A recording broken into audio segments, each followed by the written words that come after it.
স্বাগত practical wisdom ফিলসফিতে। আজ আমরা সেকেন্ড সেমিস্টার ইন্ডিয়ান ফিলসফির অন্তর্গত যোগ দর্শন, সেখানে চিত্ত এবং চিত্তভূমির যেই প্রকারভেদগুলো রয়েছে সেইগুলো নিয়ে সবিস্তারিত আলোচনা করব। প্রথমে তোমরা দেখো যে চিত্ত কী। তাহলে সাংখ্যমতে যে ত্রিগুণময়ী তিনটি গুণ কি কি, সত্য, রজ ও তম, ত্রিগুণময়ী প্রকৃতির প্রথম বিকার কি? এটা হলো মহৎ। মহতের বিকার বুদ্ধি এবং বুদ্ধির বিকার হলো অহংকার, আর অহংকারের অন্যতম বিকার হলো কি? মন। এইগুলিকে একসঙ্গে সাংখ্য দর্শনে কি বলা হয়? চিত্ত বলা হয়। স্বাভাবিকভাবেই এই যে চিত্ত রয়েছে এটা জড় ও অচেতন, তবে চিত্ত ত্রিগুণময়ী হলেও তাতে কিন্তু কালবিশেষে সত্ত্বগুণের আধিক্য থাকে, এবং এই সত্যের আধিক্যবশত পুরুষের সান্নিধ্যে পুরুষের চৈতন্য চিত্তে প্রতিবিম্বিত হয়। এর ফলে চিত্তকেও তখন কিন্তু চেতন বলে মনে হয়। তাহলে এই যে সত্য, রজ ও তমগুণের প্রাধান্য ও ক্রিয়া অনুসারে যোগ দর্শনে কিন্তু চিত্তের স্তরভেদ করা হয়েছে। চিত্তের এই যে স্তরকে ভূমি বলা হয়। তাহলে যোগ দর্শন মতে চিত্তভূমি হচ্ছে কি?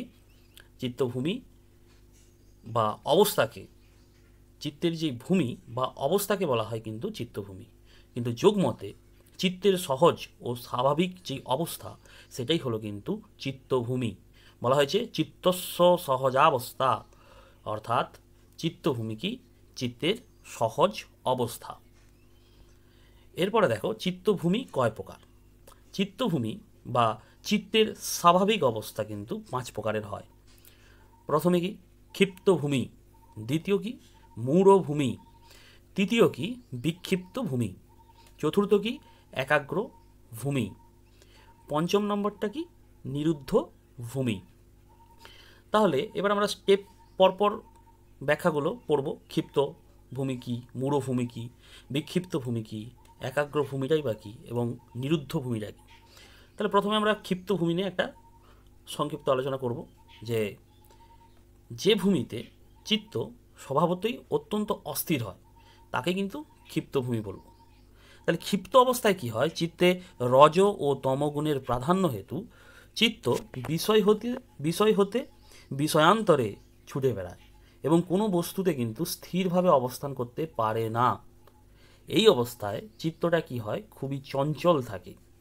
তাই অতীন্দ্রিয় বিষয়ের চিন্তার জন্য যেই ধৈর্যের প্রয়োজন, চিত্তে তাহার অভাব থাকে। এই জন্য ক্ষিপ্ত ভূমি কিন্তু যোগ সাধনার জন্য উপযোগী নয়। এর পরেরটা দেখো, মূঢ়ভূমি কাকে বলে। তাহলে মূঢ় অবস্থায় চিত্তে তমগুণের প্রাধান্য হেতু চিত্ত কি হয়?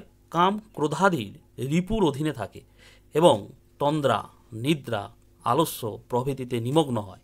এই অবস্থায় চিত্ত ভালো মন্দ, কর্তব্য অকর্তব্য প্রভৃতির কিন্তু বিচার করতে পারে না। মূঢ় অবস্থার একটি বৈশিষ্ট্য হলো কি? ইন্দ্রিয় বিষয়ে চিত্তের আসক্তি। ক্ষিপ্ত অবস্থায় চিত্ত ছোটাছুটি করে এবং কোনো বিষয়ের প্রতি চিত্তের কিন্তু বিশেষ কোনো আকর্ষণ এখানে দেখা যায় না। কিন্তু মূঢ় অবস্থায় চিত্তটা কি হয়? ইন্দ্রিয় বিষয়ের প্রতি কিন্তু আকৃষ্ট হয়। এরপরে কি রয়েছে? বিক্ষিপ্ত ভূমি। তাহলে বিক্ষিপ্ত অবস্থায় চিত্ত কি হয়? মাঝে মাঝে কোনো কোনো বিষয়ে স্থির হয়। চিত্তের কখনো স্থির হয়, আবার কখনো কিন্তু অস্থির অবস্থায় পৌঁছে যায়। এরই নাম হচ্ছে বিক্ষিপ্ত।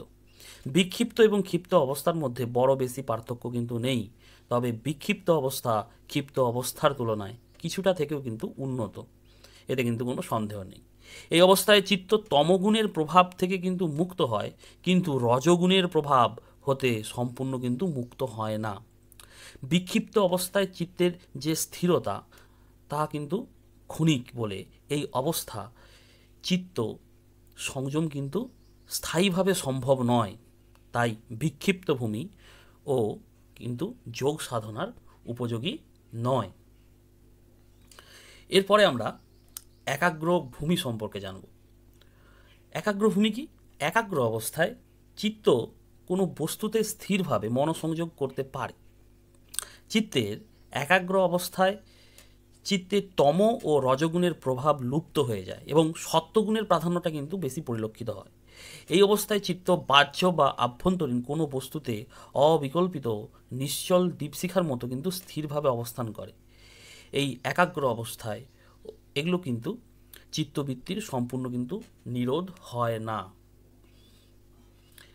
আর চিত্তের একাগ্র অবস্থা কিন্তু যোগের ক্ষেত্রে অনুকূল। বস্তুত এই অবস্থায় চিত্ত সমাধিস্থ হয় এবং এই সমাধিকে কিন্তু বলা হয় সম্প্রজ্ঞাত সমাধি। এরপরের ভূমি হচ্ছে 5 নম্বর ভূমি হলো নিরুদ্ধ ভূমি। নিরুদ্ধ অবস্থায় চিত্তের কিন্তু সকল রকম বিকার কিন্তু নষ্ট হয়ে যায়, এমনকি যেই একাগ্রতা রয়েছে সেই বৃত্তিরও কিন্তু নিরোধ ঘটে। ফলে চিত্ত বৃত্তিহীন হয়। এই অবস্থায় চিত্ত পরিপূর্ণভাবে কিন্তু শান্ত এবং সমাহিত থাকে। যোগসূত্রে এক জায়গায় বলা হয়েছে তদা দ্রষ্টু স্বরূপে অবস্থানম, মানে অবলম্বনহীন এই চিত্তভূমিতে পুরুষ স্বরূপে অবস্থান করে। এই অবস্থায় চিত্তবৃত্তি সম্পূর্ণ নিরোধ হলেও দেহের কোনো বিকার হয় না, কারণ দেহে তখন আত্মা অবস্থান করে।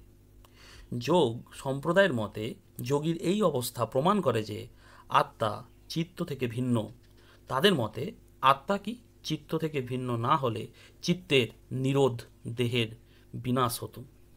চিত্তবৃত্তির যেই নিরোধে আত্মার অবস্থান, তাই কিন্তু আত্মার স্বরূপের অবস্থান।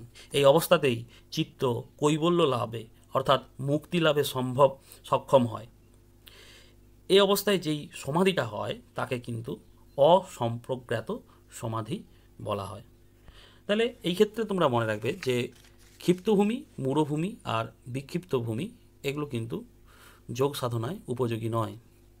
একাগ্রভূমি এবং নিরুদ্ধ ভূমি এটা কিন্তু যোগ সাধনায় উপযোগী। ধন্যবাদ।